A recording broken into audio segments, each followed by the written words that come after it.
No, New Orleans Saints rookie quarterback Spencer Rattler is not competing for a starting job in 2024. We got all of that and a little bit of lagniappe for you on today's episode of Locked On Saints.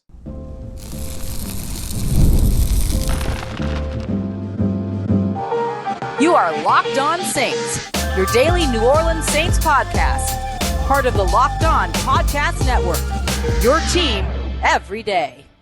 What is good, Who Dat Nation and Who Dat family? I am your host, Ross Jackson, New Orleans native, your New Orleans Saints expert and credentialed member of the media covering those New Orleans Saints as a senior writer and reporter over at Saints News Network. And on today's episode of Locked On Saints, we're going to be talking through a couple different things here. Justin Jefferson gets the bag over in Minnesota, why Chris Olave's payday in a couple years is going to be massive. We're also going to be taking a look at a breakdown of how the New Orleans Saints are spending money and have already spent some of next year's money. And we're going to kick everything off by taking a look at how Spencer Rattler is not competing for a starting position and a starting role for the 2024 season. We appreciate you very much, as always, making Locked On Saints your first listen and for being an everydayer here on the show, which is a proud part of Locked On Podcast Network, your team every day. Today's episode of Locked On Saints is brought to you by our friends at FanDuel, where you can make every moment more. New customers are going to get $150 in bonus bets by simply winning any $5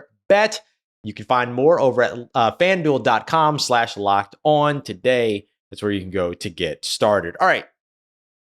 No, Spencer Rattler is not competing for a starting role in 2024. This was a comment that got blown way, way, way too far out of proportion and unfortunately got turned into clickbait and all those other things.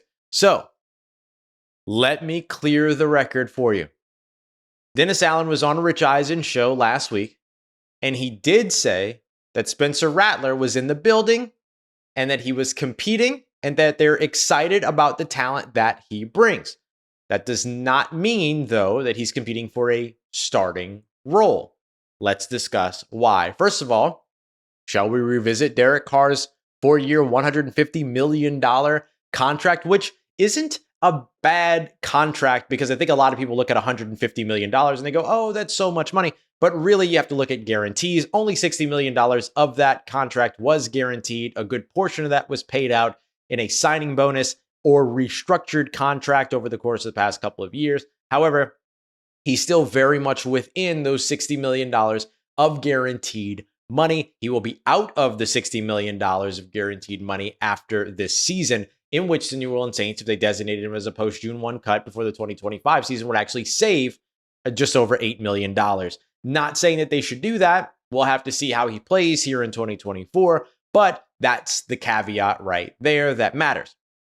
He's got to and will play as a starting quarterback for the New Orleans Saints in 2024 before they ever make any such decision to replace him as the starter. So let's just leave that as it is. One of these days, I'll do an episode that's breaking down why Derek Carr's contract isn't as bad as people like to tell you Derek Carr's contract is because they don't understand contracts. But we'll get to that after rookie or after mandatory minicamp and stuff like that. I also have an exciting series I'm going to tell you about later coming up after rookie minicamp. Let's talk about readiness too, because right now Spencer Rattler is competing for a starting role. It's not going well. Now, I want to be very clear about what that actually means, because I'm not saying that Spencer Rattler is bad. I'm not saying that Spencer Rattler is performing poorly. I'm saying Spencer Rattler is performing like a 5th round drafted rookie coming into the NFL. And there is a gap.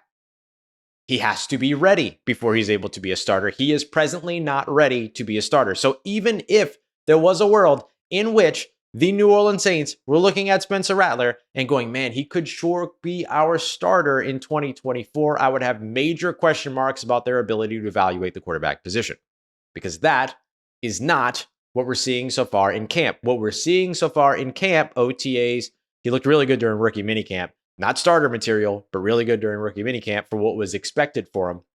But during OTAs, he's looking as expected. He looks like a rookie that's learning to operate at the NFL level. It's going to get better, okay? It's going to get better. It's just not there right now, and I would have major, major question marks about anybody that looked at how things were going right now and said, man, Spencer Rattler is clearly pushing for a starting role. Not a thing at the moment. Let's talk about the meaning of the word compete, because not every designation around competing means that you're competing for a top spot. Sometimes you're simply competing for a roster spot. And let's not forget that the numbers make things kind of complicated when it comes to the quarterback position in the NFL nowadays. Let's discuss why. 2 quarterbacks are all you need on your roster now. You don't need a third quarterback. Your third emergency quarterback doesn't have to be on your active roster. They just have to be on your practice squad. Okay? So what that means is UDFAs are competing. Third string quarterbacks are competing to become second string quarterbacks and land on the active roster. Now, if you ask me today who's going to be the second quarterback behind Derek Carr, I'm telling you it's Spencer Rattler. I'm telling you that it's Spencer Rattler. That's my prediction, is that he makes the roster, but that's what he's competing for. He's not competing with Derek Carr. He's competing with Jake Haener. He's competing with Nathan Peterman. Those are the people that he's competing with. He's not competing for a starting role. He's competing to make the roster. Why do I project that he will be the one that makes the roster in 2024? Because this offensive coaching staff drafted him. The other offensive coaching staff drafted Jake Haener. Okay? It doesn't even have anything to do with their talent right now. Okay? Jake Haener looks way more ready at this moment than Spencer Rattler does. There's no question about that, at least with what we have seen as media. All right. The team might feel differently because the team has seen more practices of those two guys than we have. We've only been there for 2 OTAs and a rookie minicamp. Don't forget that there are 9 days of OTAs, 10 days of OTAs, whatever it is. We only see 3. All right. Including upcoming tomorrow. We'll see another one. So it's not the same thing to say that you're competing as to say that you're competing to be a starter. Those are 2 different conversations. None of this, by the way, means that things won't work for Spencer Rattler, that Spencer Rattler can't be a starting quarterback in the NFL, that Spencer Rattler won't eventually be the New Orleans Saints starter. None of this means that. We just don't know those things yet. Neither do the New Orleans Saints. And so to run away with a comment like he's competing and to try to turn it into him competing for a starting role is engagement farming. Welcome to the game. It's the internet, right? So just be careful of stuff like that. And again, none of this is actually negative around Spencer Rattler. The negative thing for me are people blowing comments out of proportion that don't need to be blown out of proportion. You deserve better than that. That's why we don't do that here on Locked On Saints. That's why the local media that actually covers a team doesn't do that, right? So when you're looking at Spencer Rattler, your expectation should not be whether or not he's a success or failure based on his ability to win a starting role in 2024. That's unfair to Spencer Rattler. That's unfair to you, especially for folks that want to see Spencer Rattler succeed. Okay? That would be unfair to you. That would be unfair to Spencer Rattler. The gauge of success for Spencer Rattler right now in 2024 is simply winning a roster spot as the second quarterback. Now, the New Orleans Saints might zig while everybody else zags and still keep a third quarterback. I don't think they have to do that personally, especially with Taysom Hill on the roster as well. You have a third quarterback that could actually be active for you on game days. And then you have a guy that you could also have on your practice squad, and you can figure out which games that makes sense, yada, yada, yada. So the Saints don't necessarily have to go that route if they don't want to, but they might end up keeping 3 quarterbacks, and we very well may see Derek Carr, Jake Haener, and Spencer Rattler all on the roster in 2024. But that is the gauge of success or failure right now for Spencer Rattler. Does he make it past the 53-man roster cutoff? I project that he will, but that doesn't mean that if he's not starting, that he has somehow failed. Coming up next, I'm going to give you a breakdown of how the New Orleans Saints have spent not only this year's money, but next year's money already as well, and how much of next year's money they've already spent and why you shouldn't be worried. We got all that coming up for you as we get into some salary cap nerdy breakdowns here as we continue on with today's episode of Locked On Saints, proud part of Locked On Podcast Network, your team every day. Today's episode of Locked On Saints brought to you by our friends at Game Time, the must-go destination when it comes to your opportunity to grab last-minute tickets. On average, ticket purchasers over on Game Time are saving up to 60% when it comes to buying last-minute tickets to sports, concerts, comedy, theater, and much more. Live events in your area all around. We just got a great user, listener, viewer, audience testimony for somebody that bought tickets to take their daughter to go and see Les Mis. Yes, love the theater. You could also get it for, Saints and Broncos got Sean Payton coming to town next year. You can go and check all of that out. And you ain't even got to plan months in advance. You can be like me and plan moments in advance to come out a winner over on Game Time. So take all the guesswork out of buying your tickets today by heading over to Game Time. Download the Game Time app, create an account, and use the promo code LOCKEDONNFL for $20 off of your first purchase. Terms apply. Again, create an account and redeem code LOCKEDONNFL for $20 off of your first purchase. Download Game Time today. Last minute tickets, lowest price guaranteed. All right, family. The New Orleans Saints have really leaned into the idea of retention over acquisition. Will it work for them in 2024? Let's take a look at how they have spent their money so far and what it could mean about how they're not going to spend their money moving forward for the rest of the offseason. We appreciate you very much, as always, for making Locked On Saints your first listen of the day every day. Don't forget to go and check out Locked On Sports Today's 24/7 stream over on YouTube, the first national sports 24/7 stream over on YouTube. You can find it. It's going to give you everything you need to know from around the world of sports from the local experts that cover the team and don't try to convince you that Spencer Rattler is competing for starting jobs that actually pay attention to what's going on. So go and check it out over at Locked On Sports Today on YouTube. You can also find it on the free Amazon Fire TV channels app as well, part of Locked On Podcast Network, your team every day. The New Orleans Saints have spent 89.8% of their top 51 salary allocation on returning players. Nearly 90% of the New Orleans Saints dealings that are still on the books for the 2024 season and that rank in the top 51. The top 51 is important because right now it's a 90-man roster. Only the top 51 contracts count against the salary cap. So that's where I got that percentage. Looking at all the top 51 people, how many of them are returning players? Now, when I say returning players, I'm talking about returning players like Derek Carr, who are under contract, were on the active roster, was a starter in 2023, and then returned here in 2024. I also have players that were on the practice squad that are back on the 90-man roster that are in that count as well. So no matter what level of player they were, if they returned from 2023 to 2024, I counted them in that number, 89.8%, nearly 90% of the New Orleans Saints' current salary cap spending here in 2024, in terms of what actually counts against the salary cap, has gone to retention as opposed to acquisition.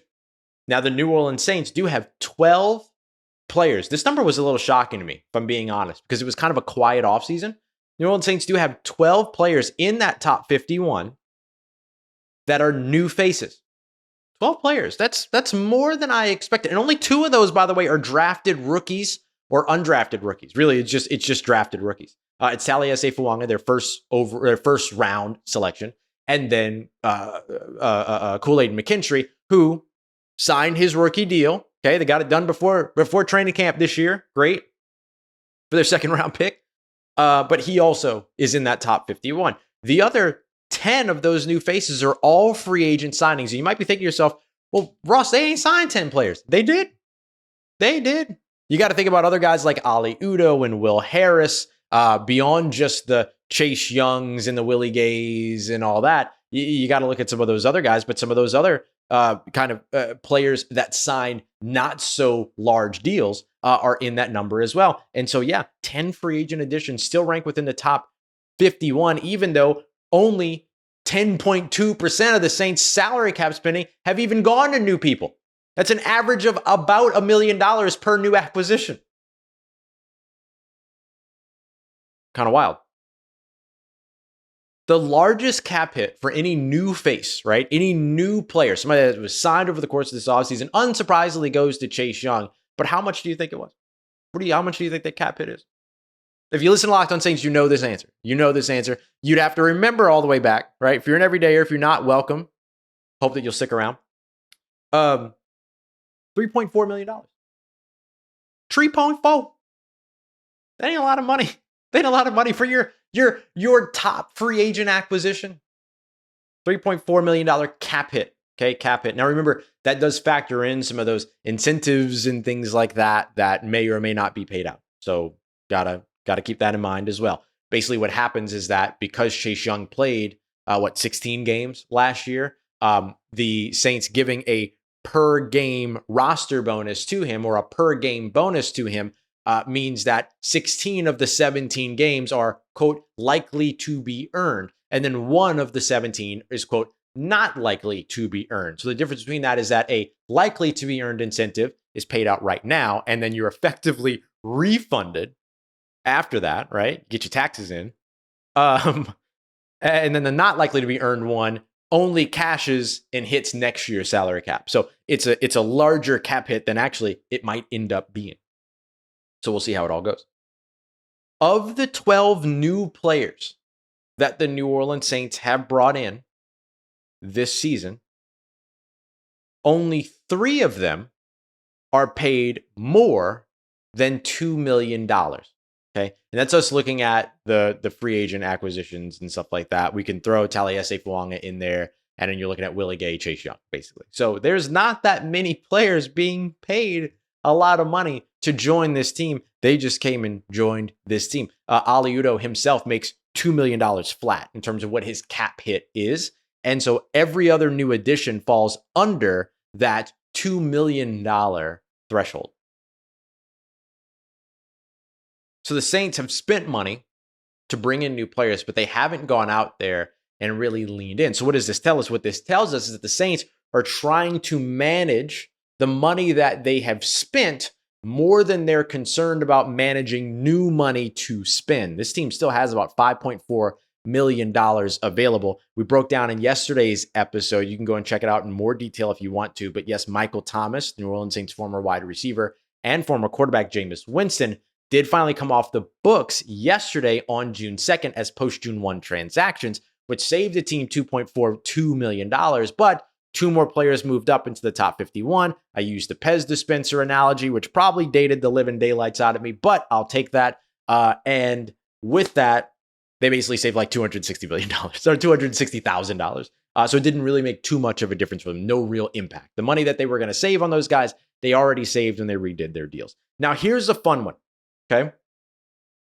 You know how everybody freaks out about the New Orleans Saints being way over the salary cap a year from when they're playing, and that always becomes big news and stuff like that. Well, buckle up, buckaroo, because it's happening again. Over $80 million over the salary cap for next season. In fact, the New Orleans Saints, if the NFL salary cap goes to where people expect it to go, which right now the projection is around $243 million, right? Up. If that ends up happening, the New Orleans Saints have already dedicated 35% of next year's salary cap they're effectively spending right now. So this is how it works, right? The Saints kind of have like this little bit of a budget that they deal with. They have there's the dead money, which the Saints right now, 19.7% of their current salary cap is dead money. Okay. So they have like that gap, or that little bit. Then they have the bit that they're actively spending. And then they're, to make up for the gap that is current dead money, they're spending some of next year's money. And then they're just going to do the same thing next year and then swallow a little bit of dead money, spend a bunch of money, and then steal a little bit from 2026 to alleviate and open up their opportunities here in 2025. It is a system. It is working. But I also think that what this all means is that it goes to show you that the Saints have only allocated just over 10% of their money to new acquisitions. If that's the case, it seems unlikely that there are going to be many more big new acquisitions. So the Justin Simmons dream, as much as I'd love to see it for the team, probably dead in the water, dead on arrival, unfortunately. But I think they're going to be fine at safety with Jonathan Abram, Jordan Howden, Will Harris. I think they still made some good additions there and brought back some of the pieces that they needed to bring back there. So just a couple things there to kind of give you an idea of how the New Orleans Saints spent their money. So if anybody wants to know, you tell them, well, they focused a lot more on bringing players back than they focused on adding players. And anybody that they added, they only added on a very cost-controlled basis. It's been a bunch of one-year deals, and then Cedric Wilson got a 2-year deal. And so that's been the way that the New Orleans Saints have been managing their money. And I think they're going to use this same approach probably next year as well to help them get under the salary cap unless, not under the salary cap, but get where they want to be on the salary cap. Unless 2024 goes poorly, then we might finally see the Saints go, you know what? Now it's Spencer Rattler season. Have the rookie quarterback go up there, eat a bunch of salary cap for 2025, and then get ready to build around their talent in 2026. We'll see which way they go. But I'll tell you one thing, 2025, 2026, those are going to be very, very important years for Chris Olave. And they just got way more important today with Justin Jefferson having become the highest paid non-quarterback in NFL history. How does that impact Chris Olave and his future with the New Orleans Saints? Well, he's going to get paid. We got that coming up for you as we continue on and wrap up today's episode of Locked On Saints, part of Locked On Podcast Network, your team every day. Today's episode of Locked On Saints is brought to you by friends at FanDuel, where you can make every moment more. It's winner take all time in the NBA and in the NHL, and FanDuel is making it possible for you to bring home a big win of your own with your first bet. Right now, new customers will get $150 in bonus bets by winning any $5 bet. You got some great action in the WNBA later on today. The Connecticut Sun, undefeated. There are 12-point favorites against their opponents tonight. A really good one. Big, heavy favorite to throw $5 down on and try to get that $150 in bonus bets. New York Liberty, Chicago Sky also going up against one another as well. Liberty favored 6.5, one of the better teams in the WNBA, going up against Angel Reese and the Sky. And of course, Cardoso just made her appearance too, so maybe you get a little bit of an upset there. But hey, look, you bet on a heavy favorite like the Connecticut Sky with $5. You win $150 in bonus bets if they win. And then that's a bunch of money that you then have to spend and try out on spreads, money lines, player props, and much more. So visit FanDuel.com/lockedon to get started. Make every playoff shot count. FanDuel, America's #1 sportsbook. Let's get it, Who Dat Nation. They're celebrating up in Minnesota because Justin Jefferson got the bag. Now the highest paid non-quarterback in NFL history. But I got to tell you, this means some potential really good things if you look at the trends at the wide receiver position over the course of the past few years for New Orleans Saints' own Chris Olave. We appreciate you very much for being here for another episode of Locked On Saints, for making us your first listen of the day every day. By the way, we are your team every day. So we'll be back here tomorrow with a fresh episode. On tomorrow's episode, I'm going to tell you what I'm hoping to see at Wednesday's OTA practice, but also I'm going to be visited by PFF's Sam Monson, who is going to tell us how the New Orleans Saints earn an A+ grade in their draft class and why he thinks that moving Taliesin Fuanga to left tackle was actually a good idea because of the timing. Really interesting take there. So we're going to get to all of that in tomorrow's episode. Make sure you come back for that. Today, I want to close out by taking a look at Chris Olave. Chris Olave is going to be the New Orleans Saints' #1 wide receiver for the foreseeable future, outside of, unforeseeable events. Excuse me for using foreseeable and unforeseeable in the same sentence, but this is who I am. When I look at the trends of the wide receiver position, I get a little bit excited for Chris Olave because look, Chris Olave is a very good wide receiver. He's, averaging over 1,000 yards in his couple of seasons so far. Could do a little bit more scoring, but we'll see if maybe he gets that opportunity here this year without having to start the season with a #1 guy that's kind of ahead of him and things like that. So we'll get back to that, but let's just take a look at, because I'm going to explain the difference between deserving a contract and getting a contract, because they're two different things. And sometimes they overlap, sometimes they don't, Daniel Jones. And so what I want to look at here is Justin Jefferson gets his deal on Monday, 4 years, $140 million extension after the 5th-year option. Okay. And it included some of the 5th-year option money, all those other things. So what I want to highlight here is the total money. Total money doesn't really tell you how good a contract is or how good a team feels about you and that contract. The guaranteed money is really the thing that matters. A player can get a $50 million per year deal, but if $50 million is all that's guaranteed, then it's a 1-year deal, maybe, right? So it's not the same thing unless you're also taking a look at the guaranteed money. Now, Justin Jefferson was given specifically the amount of money, like just over the guaranteed record holder, non-QB there. It was a deliberate situation there. So that's a good contract for him.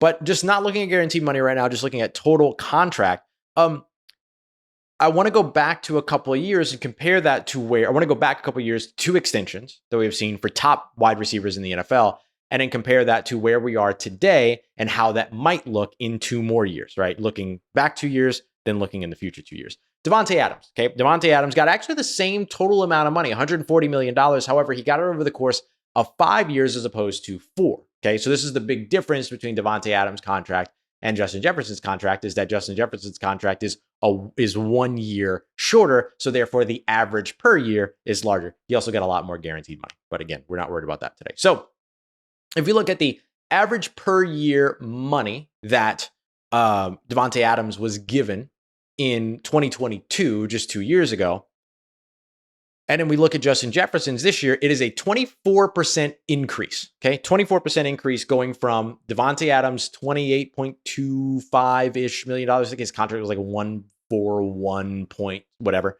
And then you look at Justin Jefferson's, which is 35 per year. That's a 24% increase, okay? Let's not just use that. Let's use another one. Justin Jefferson's per year value is also a 16% increase over Tyreek Hill's contract, which he also signed back in 2022. So 2 years, right? So you got a 16% increase or a 23% increase in 2 years, okay? Now, if we take Justin Jefferson's current $35 million contract, it should be no surprise to you that if you project the same range of increase, 16% or 23% in 2 years, which is when Chris Olave is going to be coming out of his 4th year of his contract and into his 5th year option, which more than likely the Saints will pick up next offseason, barring something, I'm going to use the word again, ready? Unforeseen. That's probably when he's going to get that extension, is before that 5th year option. Now, the 5th year option will be in 2026, but then it'll be the next year where the extension, the fresh money, the new money actually kicks in. So if we look at that, that would mean that a 16 to 23% increase, I'm not going to give you specific numbers because I've already given you a bunch of numbers here and I want to keep this simple, would simply mean that if Chris Olave on a yearly basis signed a 5-year deal, it would be over $200 million in total value. It would be the first of its kind, unless Garrett Wilson beats him there, okay? Because Drake London ain't. And next year, you probably won't see the same amount of increase unless somebody gets a 6-year extension or something like that. So do wide receivers get 5th year extensions? Yes. In some cases they do. Davante Adams, the contract that I was using, again, 5th year, 5-year extension. And that was a 5-year extension that brought him well into his 30s. That would not be the case here for Chris Olave. So Chris Olave will play his 3rd year this year. He'll play his 4th year next year. He'll play on his 5th year option in 2026. And then the new money would kick in 2027. So if the trend continues to go the way that it's going, Chris Olave could potentially be the first $200 million total contract extension for a non-quarterback or for a wide receiver. That could actually get, or for a wide receiver, not for a non-quarterback, sorry, but for a wide receiver. Not bad. Now, let's compare a couple of things here, because I know what you're going to say. Well, is Chris Olave going to be deserving of that money? You might not say that. Vikings fans will say that. Non-Saints fans will say that. So I got stuff ready for that too. Justin Jefferson averages almost 1,500 yards per season over the course of the past 4 seasons and has averaged nearly 8 touchdowns per season as well. He is the best wide receiver in the NFL, okay? That's it, period. He is the best wide receiver in the NFL. Now, Chris Olave averages just over 1,000 yards, 1,080 yards and some change, and averages just 4.5 touchdowns per season. But here's the thing. Justin Jefferson's been the NO.1, the number 1 receiver for that team, the number 1 option in Minnesota from the moment that he showed up. Oh, Adam Thielen. No, Justin Jefferson has been the number 1 option since the moment that he showed up in Minnesota. That is not necessarily the case for Chris Olave, who his rookie year was on a wide receiver core that, at least for a little while, included Michael Thomas and Jarvis Landry. Both veterans effectively seen ahead of Chris Olave for his rookie season. Makes sense. Okay, that makes sense. It's okay. Last year, Michael Thomas maybe wasn't necessarily the number 1 option, but he was still there, taking up 60 targets over the course of the 10 games that he appeared in, or 11 games, 12 games that he appeared in. So, just keeping that in mind, the floodgates could very soon open for Chris Olave to have these types of seasons, 14, 1,500 yards. Remember, it's a 17-game season, not a 16-game season anymore. These numbers are not outrageous. These numbers are top-end wide receiver numbers, okay? And, of course, you would imagine he's going to do a little bit more scoring this year, although the run game might cut into some of this, but he has the opportunity to get there. So he had a weird start. Jefferson was the clear number one going in from the very beginning. And here's the other thing, too. Here's the kicker. And this is where I said that the talent and production don't necessarily have to meet the moment more than anything else. Deserving a contract versus getting a contract. Sometimes all you have to do is be in a certain range of player where your potential, your role, and the timing of your contract extension require greater funds than what your production has asked for or has said you deserve. Okay? So all Chris Olave has to do, and I do believe, by the way, that Chris Olave, by this point, by the time that we're talking about Chris Olave in between 2025 and 2026, before his fifth-year option, when this extension could hit, I do believe that by the time that we're talking about him there, we're talking about him as one of the NFL's top wide receivers. He has the talent, and now he's working with an incredible wide receiver coach and a much better offensive coordinator that should be able to get more out of him. So I do believe that the production will also be there, but it doesn't necessarily have to be if the potential, the role, and the timing are there. So it could go his way either way. But ideally, it's because the production is there as well. So Chris Olave very well could be getting the bag himself just 2 years from now, if not before. Now, if he takes an early extension before his fourth year, all these numbers go out of the window because you're not going to see the salary cap increase twice by then. So obviously that makes a big difference. But if he signs on the same timeline as these guys, or as Justin Jefferson in particular, then that's where these numbers could potentially have major impact for him.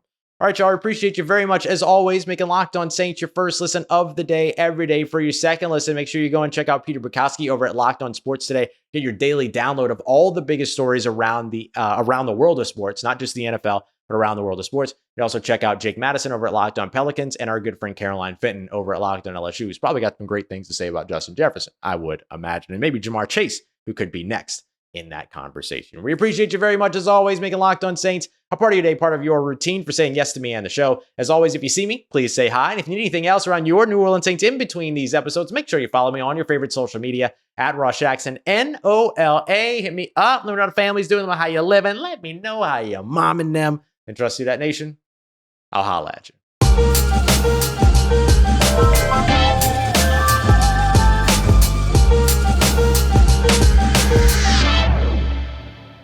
$3.4 million. 3.4.